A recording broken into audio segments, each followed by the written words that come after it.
Bonjour à tous, bien-aimés. Je voudrais partager avec vous quelques pensées autour de la sanctification ou le compromis.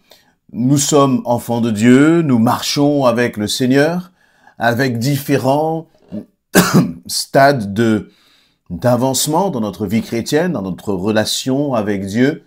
Mais quelle que soit finalement notre maturité en Christ, eh bien nous devons toujours faire face à un combat contre le compromis, un combat contre toutes les mauvaises racines qui peuvent rester dans nos cœurs, que nous pouvons parfois hériter de notre passé, de notre parcours de vie. Et ces racines sont très souvent, trop souvent pour nous, des pièges qui demeurent. Et dans Juge chapitre 8, il nous est parlé là de la fin finalement de la vie de Gédéon. Gédéon, ce héros que le Seigneur a appelé, qui il se sentait comme incapable, impuissant pour faire quoi que ce soit, il se sentait tout petit, misérable, mais c'est un tel homme que Dieu a appelé pour délivrer le peuple d'Israël du peuple ennemi, les Madianites. Et Gédéon a été un homme selon le cœur de Dieu, un homme qui a servi Dieu, un homme qui a été utilisé par Dieu pour délivrer le peuple d'Israël. Et en même temps, on voit aussi que dès le départ, Gédéon avait quelques peurs, quelques craintes, à tel point que son père qui avait même établi une statue dans le temple de Baal, il devait renverser cette statue, et puis il a été de nuit parce qu'il avait peur. C'était la statue de son père.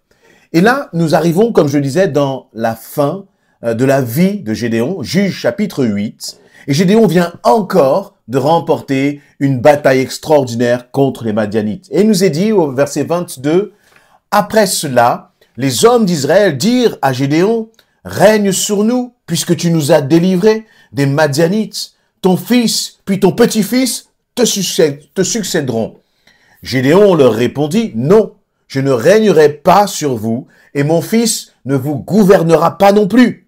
C'est l'Éternel qui régnera sur vous. » Quelle déclaration formidable! Gédéon aurait pu tomber dans le piège peut-être qui lui a été tendu.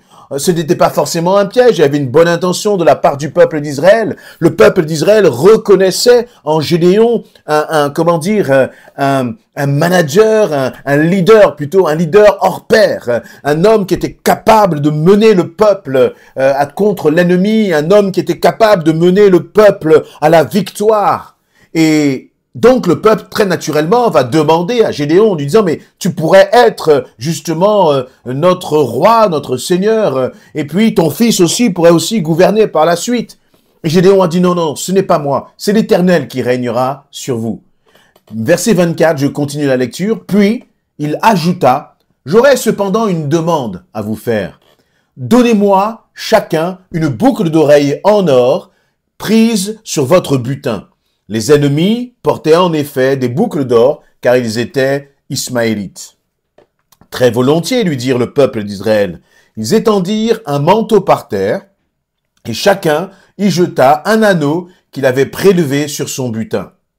Les anneaux d'or que Gédéon avait demandés pesaient près de 20 kilogrammes, et en tout.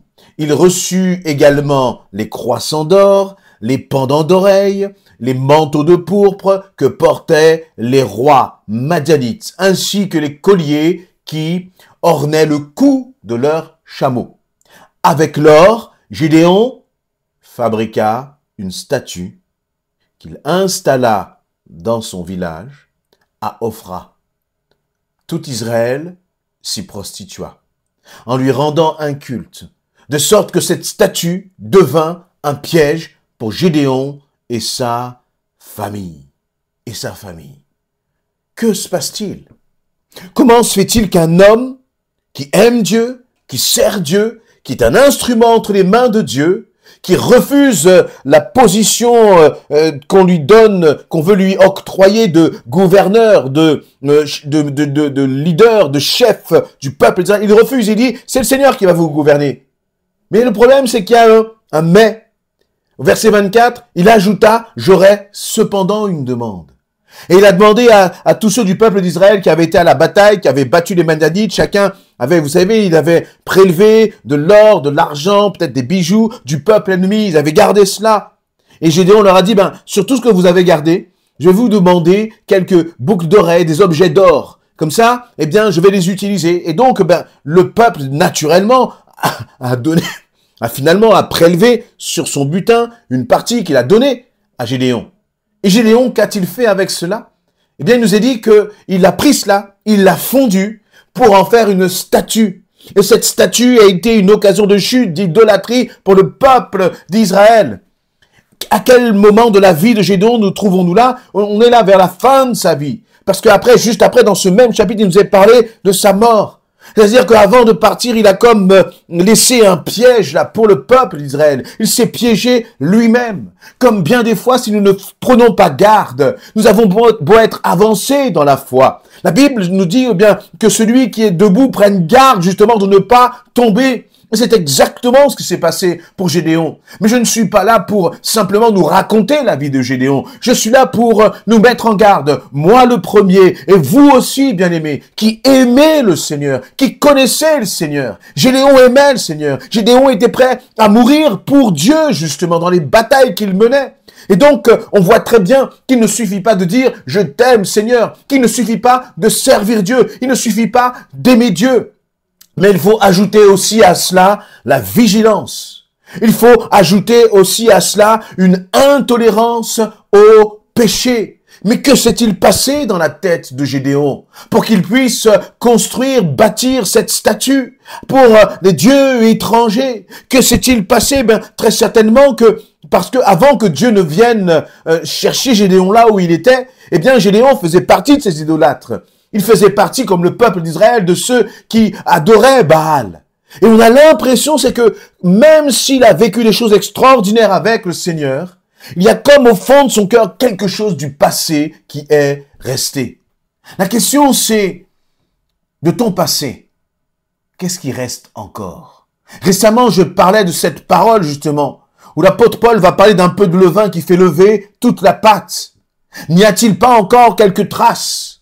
N'y a-t-il pas encore quelques éléments de ton passé, quelques racines de ton passé qui vont commencer à grandir et finalement t'achever si tu ne fais pas attention? Et vous voyez, ce n'est pas simplement que Gédéon a mis une petite statue chez lui, non, il a érigé une statue dans le village à Ophra, à tel point que tout le peuple d'Israël est venu pour adorer cette statue. Donc non seulement le péché de Gédéon a eu des conséquences pour lui-même, mais cela a eu des conséquences pour tout le peuple. Et des conséquences même qui ont dépassé sa propre vie. Parce que alors que Gédéon va mourir, nous est-il dit au verset 33, les Israélites recommencèrent à se prostituer au Baal. Ils ont recommencé à adorer des dieux étrangers. Et la question pour nous c'est, Seigneur, dans mon cœur, n'y a-t-il pas quelque chose que je chéris? N'y a-t-il pas quelque chose, Seigneur, dont je ne veux pas me débarrasser et pour lequel toi, tu n'es pas d'accord? Si ton œil est pour toi une occasion de chute, va dire Jésus, arrache-le. Nous devons être radical à l'égard du péché. Et c'est pour cela que je parlais en introduction de cette dimension importante de la sanctification. La sanctification, c'est aussi refuser dans nos vies tout ce qui n'est pas agréable à Dieu. Tout ce qui attriste le Saint-Esprit, il faut être radical et dire non. Il ne doit pas y avoir de cependant. Voyez, le cependant qu'il y a eu dans le discours finalement de notre cher Gédéon qui a dit « J'aurais cependant une demande à vous faire ». Il a parlé de façon radicale en disant « C'est l'Éternel qui régnera sur vous ». Mais c'est comme si dans cette radicalité, il avait laissé un poison qui devait être déjà là finalement, parce que personne ne l'a poussé à le faire. Le peuple d'Israël n'a pas insisté, le peuple d'Israël n'a rien demandé.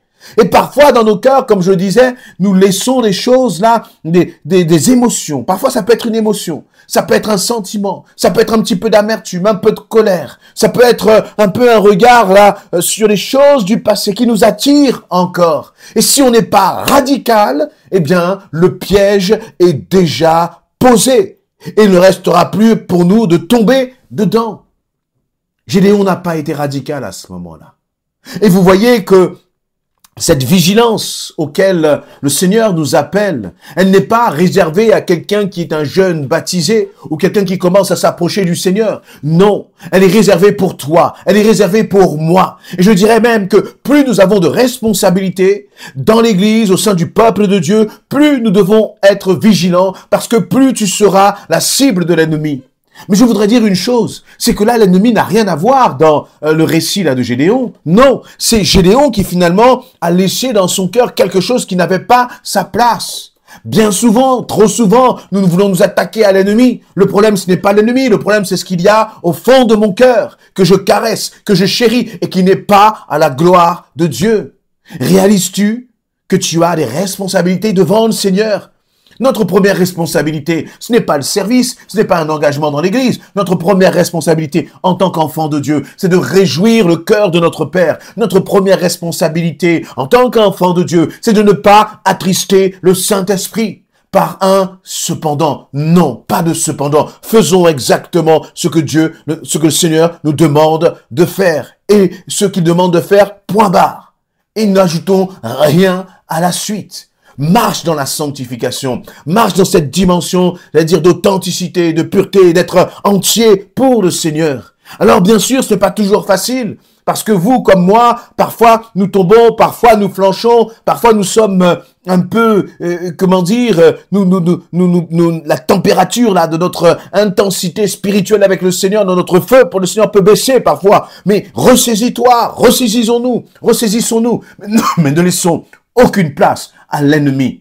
Ne soyons pas, voyez, comme cela commençait à construire. Des choses là, à bâtir dans ton cœur, des choses qui ne glorifient pas le Seigneur. Ce qu'il y avait dans le cœur de Gédéon, personne ne le voyait, personne ne le savait. Si c'était le Seigneur lui-même. Il y a peut-être quelque chose dans ton cœur dont toi seul sais que cela, ce n'est pas bon. Cela, ce n'est pas à la gloire de Dieu. Et parfois, ça dure peut-être un peu depuis trop longtemps. Parce que tu as certainement entendu des messages de mise en garde. Mais il ne suffit pas d'entendre des messages de mise en garde. À un moment, il faut agir. À un moment, il faut poser des actes concrets en disant « Seigneur, maintenant, c'est terminé, je refuse cela ». Peut-être que Gédéon continuait de regarder un peu ces idoles de Baal, continuait de caresser dans son cœur ces anciennes pratiques. Ne caresse pas dans ton cœur des choses qui ne glorifient pas le Seigneur. Parce que finalement, la seule personne qui est en danger, ce n'est pas le Seigneur, c'est toi. Christ t'a affranchi, il t'a rendu libre et tu n'as besoin de rien d'autre que plus de Christ dans ta vie. Amen.